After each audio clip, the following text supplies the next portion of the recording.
नमस्कार बंधु मैंने आमे प्रथम जो बिलरे चाष बैगण चाष करने कथा से बिल को आगे दुई गार आम ट्रैक्टर हल कलु हल करापर बैगण लगे पूर्वर ताको आगे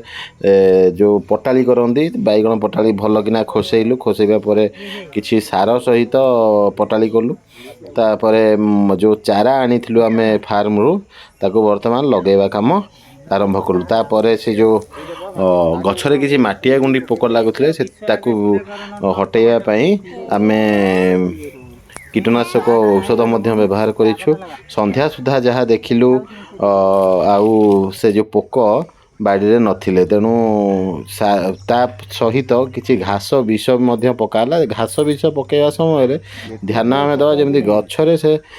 विष जमी न पड़े तेणु यही सब प्रति ध्यान देकी आरंभ करा जाइछि देखिबा रिजल्ट आम कौन पाँच। जय जगन्नाथ जय माता तारिणी। ता सहित किसी आम बाड़ी में कलरा गछ लगेइछु धाड़ी प्रणाली तापर को भाड़ी माध्यम रोपण करा भाड़ी दिया जहाँफल कि सी ऊपर मारी पार।